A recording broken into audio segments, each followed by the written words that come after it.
Bom, eu fui uma criança e uma adolescente extremamente tímida, muito tímida, em todos os aspectos. E isso me incomodava muito, porque eu tinha uma dificuldade em me socializar, né, me relacionar com as pessoas. E eu pensei que a música pudesse me ajudar nessa questão. Então, lá por volta dos 20 anos, eu procurei um coral para cantar. Mas antes disso, lá na minha infância, 8, 9 anos, veio morar conosco em casa um primo meu, o Edson. Ele já era adulto e ele tinha um gosto musical extremamente rebuscado, assim. Na verdade, rebuscado não, era a música da época. Ele é baiano e era o auge da Caetano Veloso, Maria Bethânia, Gal Costa, Gilberto Gil. E foi ele quem trouxe esses artistas para minha vida. Eu comecei a ouvir esses artistas, esses cantores, esses músicos por causa dele. Então, esse meu gosto pela música brasileira se deve, em princípio, por conta desse meu primo que me trouxe a música nesse formato, música brasileira, e estou falando de artistas de altíssima qualidade.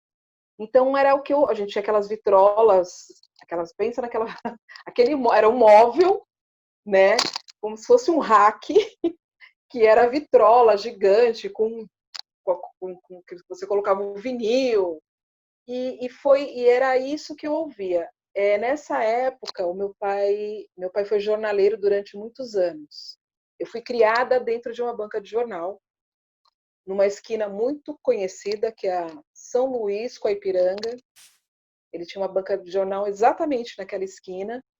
E era uma época que, como hoje em dia, né? Ainda hoje em dia não mais, mas não tinha aquelas coleções de CDs de grandes músicos. Naquela época era coleção de discos de grandes músicos.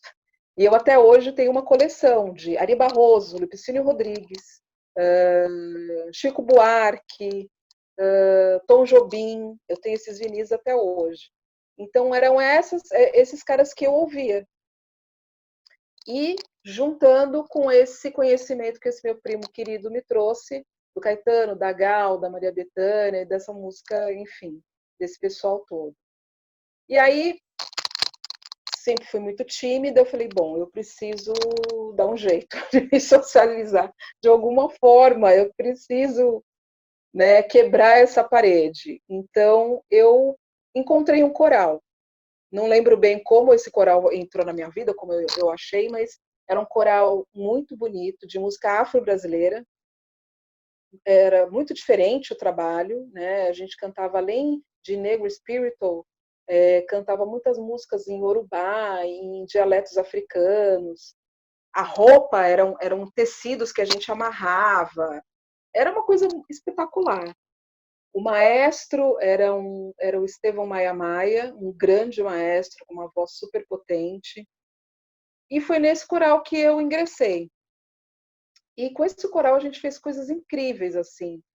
A gente fazia, por exemplo, primeiro domingo do mês, na igreja dos Homens Pretos, ali do Paissandu, que é uma igreja amarela, nós fazíamos a missa da manhã, e era uma missa cantada, uma missa afro-brasileira, com oferendas com frutas, era uma missa com sincretismo mesmo religioso.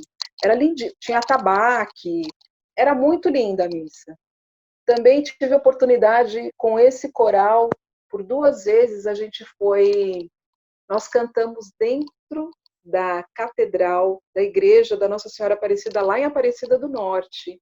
Fazíamos a missa do domingo em comemoração ao dia de Nossa Senhora Aparecida, com aquela igreja lotada, e era uma igreja cantada também, com músicas africanas, com a gente todo paramentado, a gente chegou a dormir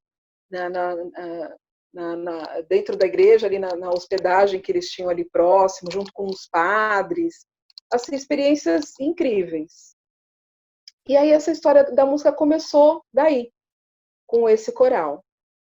Depois do Estevão Maia Maia, eu entrei num outro coro também bem bacana, Foi uma época que eu trabalhava no Conjunto Nacional, ali na Avenida Paulista, e o Conjunto Nacional tinha eles têm até hoje, né? Eles têm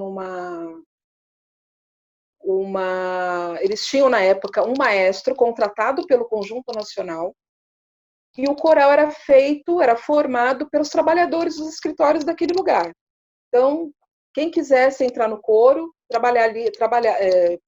que trabalhasse dentro do Conjunto Nacional, poderia cantar. E a gente fez um trabalho muito bacana. Fizemos um alto de Natal, que a gente fez SESC, fez uma faculdade lá em São Caetano, aqui em São Caetano. Gravamos o Mário Zan em 2004, se eu não me engano, fez uma música em homenagem ao Brasil, 450 anos do Brasil, se eu não me engano. E ele fez um hino, e o nosso coral participou dessa gravação, junto com o Mário Zan vivo ainda. Então foi uma experiência muito legal. Enfim, nisso eu peguei gosto, né? Peguei gosto pela música. Ouvia muita coisa e teve uma época que eu parei. Os corais deram uma sumida assim da minha vida. Tempos depois, eu comecei a namorar um músico, né? E por conta desse namorado, eu voltei a cantar. Mas aí já com uma outra pegada, porque cantar em coral era uma coisa, né? É um jeito de cantar. E cantar sozinho é uma outra história. E aí foi que eu tive que empurrar a porta da timidez de uma vez por todas. Né? Era mais exposição, era mais tudo.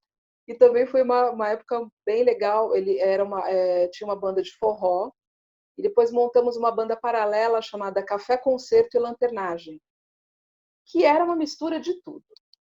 De machixe, de samba, de música regional, tinha figurino, era uma festa essa banda. E éramos duas vocalistas, duas backs, e a gente também viajou, fez SESC, mas assim, a música na minha vida sempre foi, nunca, apesar de ser profissional, né, de estar em bandas sérias e tudo mais, nunca foi uma fonte de renda. Sempre foi por prazer, né? Depois da terapia, né, porque começou como uma terapia, foi por prazer. Depois do Café Concerto, eu cantei numa outra banda de rock também, como backing, e aí tive que parar de novo. Parei um tempo novamente, porque trabalhar, estudar, e não tinha muito mais tempo. Em 2012, se eu não me engano, 2011, 2012, eu resolvi procurar uma escola de canto, uma professora. Queria voltar a cantar, queria trabalhar minha voz, e através de uma amiga eu conheci a Letícia, né, que começou a me dar aula de canto, e foi justamente na época que a minha mãe ficou doente. Foi quando eu comecei a 2010, foi antes da minha mãe ficar doente. Comecei as aulas de canto em 2010, 2011, 12, e aí eu tive que parar de uma vez, porque aí as coisas começaram a ficar um pouco mais complicadas para mim, e eu parei.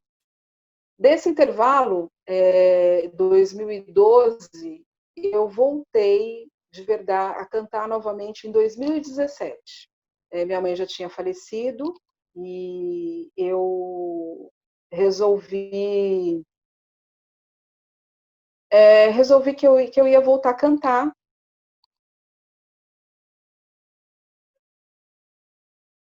Desculpa, antes disso, antes de 2017, em 2013, 2012, eu tinha voltado, eu fui fazer um show com uma amiga minha, para o escritório dela. E fazer faculdade de música, para mim, era um sonho muito distante, assim. Eu nunca tinha pensado em, em estudar. Eu tinha pensado em estudar música, mas assim, era muito distante, era como se fosse um sonho, assim, né? Uma coisa que eu não, talvez não conseguisse realizar, mas era uma vontade. E eu fui fazer um show pro escritório no escritório de advocacia onde uma amiga trabalha. A gente era uma festa de final de ano e a gente foi cantar num bar. E o violonista, o técnico de som contratado para essa festa, virou para mim e falou assim: escuta, por que você não vai fazer uma faculdade de música? Né? Você canta tão bem. Eu conheço uma faculdade, porque eu nunca estudei até então música, eu não escrevia, né? Eu não lia.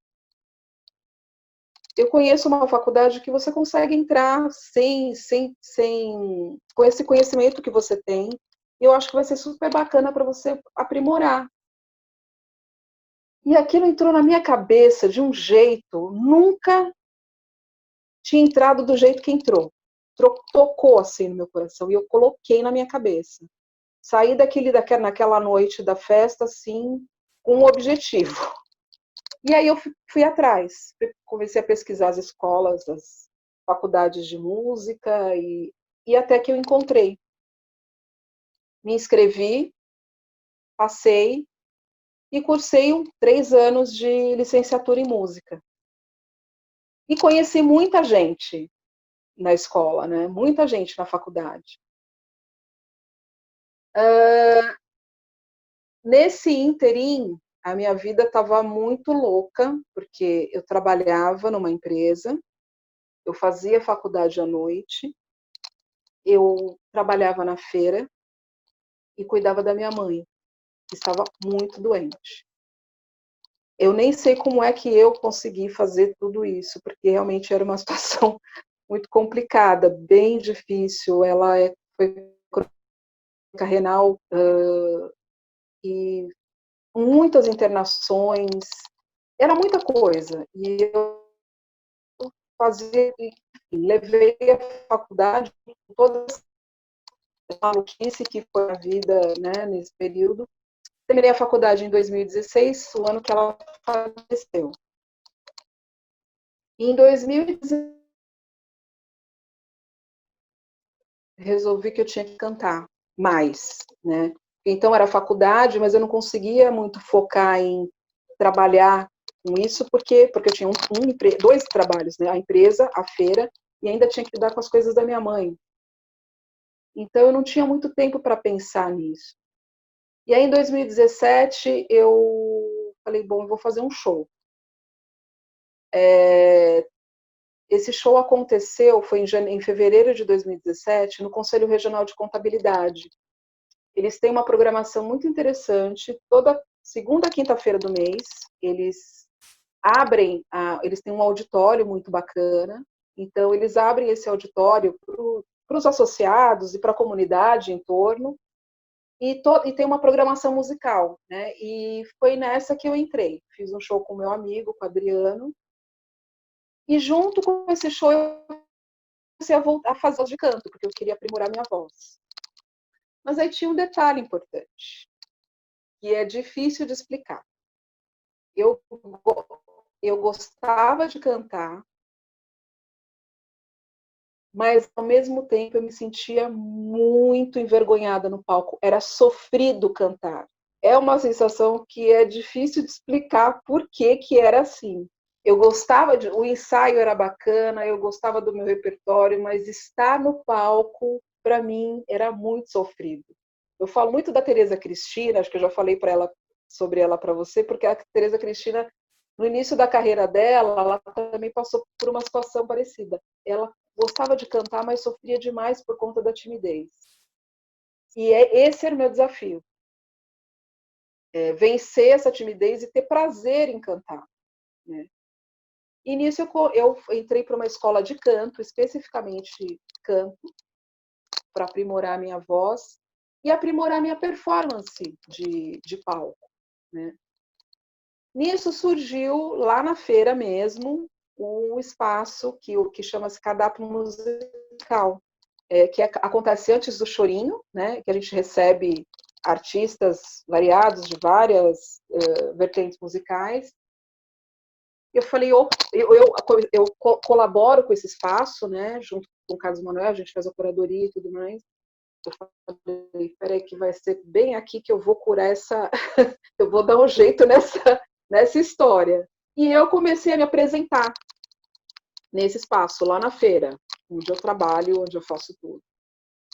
E para mim foi muito importante. Olha, a feira, aonde a feira entrou na minha, contribui com a minha vida, além do meu ganha-pão, né?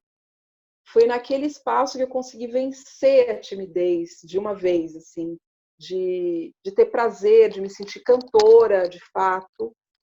Foi ali na Benedito Calixto.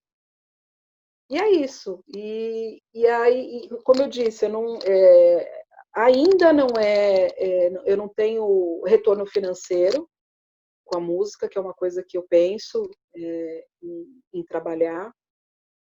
Mas os trabalhos que eu faço são muito sérios. Eu sou apaixonada pela música brasileira. Eu não canto em inglês, eu não gosto. E o meu repertório é sempre voltado para a música brasileira, desde 2017, voltado para o samba.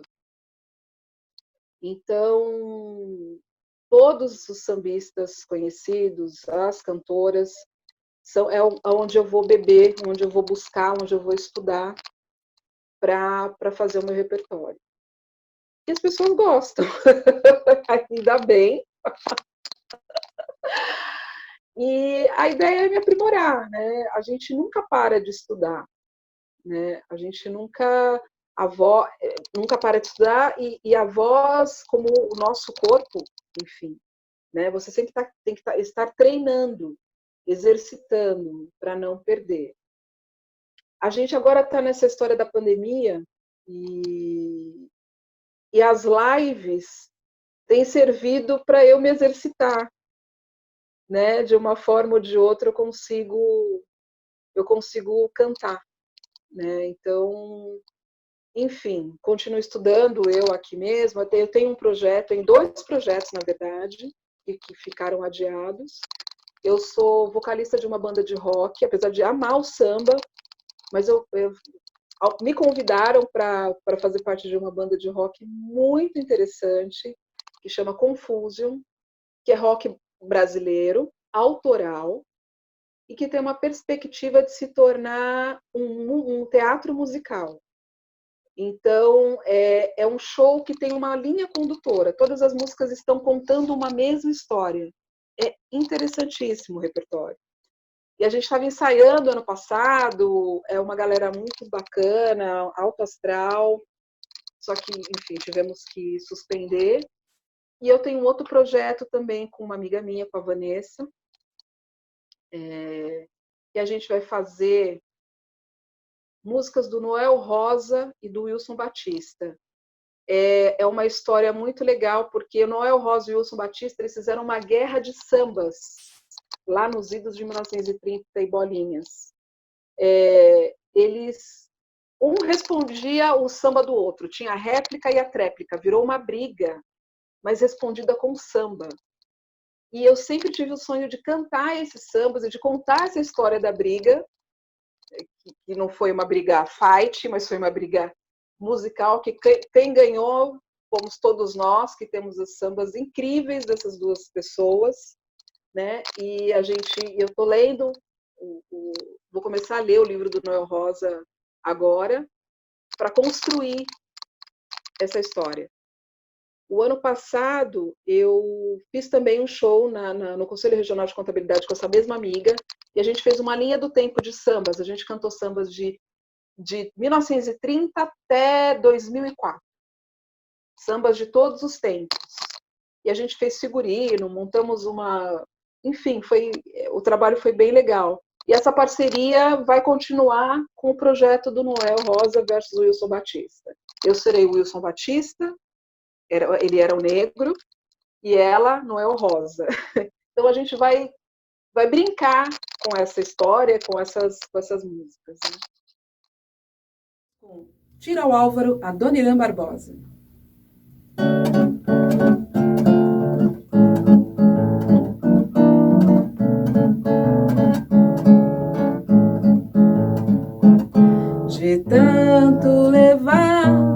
frechada do teu olhar. Meu peito até parece, sabe o que? Tauba de tirar o Álvaro. Não tem mais onde furar, não tem mais de tanto levar frechada do teu olhar. Meu peito até parece, sabe o que? Tauba de tirar o Álvaro. Não tem mais onde furar. Teu olhar mata mais do que bala de carabina, que veneno estricnina, que peixeira de baiano. Teu olhar mata mais que atropelamento de automóvel, mata mais que bala de revólver. De tanto levar frechada do teu olhar, meu peito até parece, sabe o que? Tauba de tirar o Álvaro. Não tem mais onde furar. Teu olhar mata mais do que bala de carabina, que veneno estricnina, que peixeira de baiano. Teu olhar mata mais que atropelamento